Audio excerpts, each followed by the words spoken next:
One episode of Dexter's Laboratory was so wild it got banned from TV. That's how far these cartoons went. These aren't just old shows, they're lost treasures filled with danger, laughs, and giant candy dreams. From creepy dogs in haunted towns to secret kid agents fighting evil grown-ups, these stories were bigger than Saturday mornings. And now, with today's tech and art, they could come back stronger, louder, and weirder than ever before. Tune in as we dig into the 5 forgotten cartoons that must return, and one twist that changes everything you thought you knew about a pink screaming dog. Number 1. Dexter's Laboratory. Dexter's Laboratory started in 1996 and changed how Cartoon Network showed cartoons.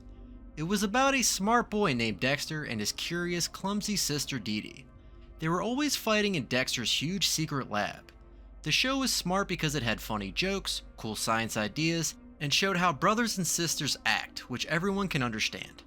Every episode was great at being funny and showing stories with a lot of talking. Dexter made careful plans and Eddy messed them up. It wasn't just about explosions, it was about trying hard, doing science, and funny family messes. Other funny characters like the bad guy Mandark and the Justice Friends parts made the show even better. Kids liked the show because it showed how cool it is to be smart and ask a lot of questions, even when being super smart as a kid caused problems. Dexter always wanted to do experiments and Eddy's simple mistakes always stopped him, which was always funny. The wild thing is, even though the main problem was always the same, the show always found new ways to show science ideas, make fun of sci-fi movies, and show funny things about living in a normal neighborhood through a kid's eyes. There was one episode, Root Removal, that never got shown because it was too much, which shows the cartoon liked to try new things. A new Dexter's Laboratory could be really cool. Think about how amazing Dexter's inventions and lab could look with today's cartoon art. For stories, a new show could show Dexter when he's older, maybe in high school or college. What if smart companies or the government found out about his science ideas? How would he and Eddy get along as they got older? What if Dexter's science grew up with him, and the lab wasn't the only secret anymore? Number 2. Courage the Cowardly Dog. Courage the Cowardly Dog started in 1999. It was a strange and amazing show that mixed scary parts, funny parts, and suspense that made you think. It was hard to put in just one box. The show was about Courage, a pink dog who was always scared. He lived with nice old Muriel Bag and her grumpy husband Eustace in a lonely house in nowhere, Kansas. Even though he was very scared, Courage always protected his owners from strange, often scary, and sometimes truly upsetting monsters and things. What made Courage so interesting was how good it was at making people feel a little scared, but then also having funny and warm moments. The way it was drawn could change very quickly from nice to creepy, which made it look special. The sounds in the show were also very important, making spooky and unsettling feelings. The show talked about fear, always being loyal, and being scared of what you don't know. It was often like a scary movie hidden inside a kids show.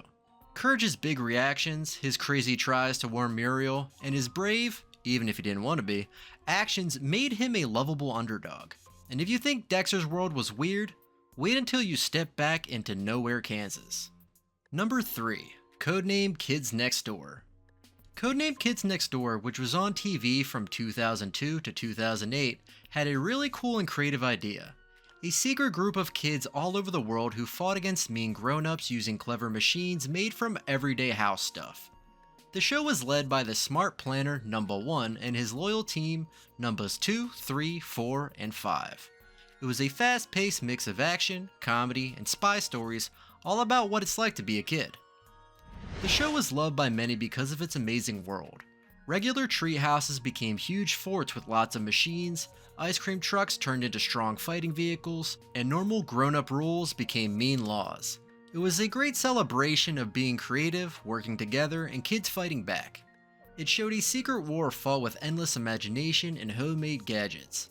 K&D cleverly dealt with things kids don't like: homework, flossing, early bedtimes, annoying teenagers, and spinach, turning them into big, important fights for freedom.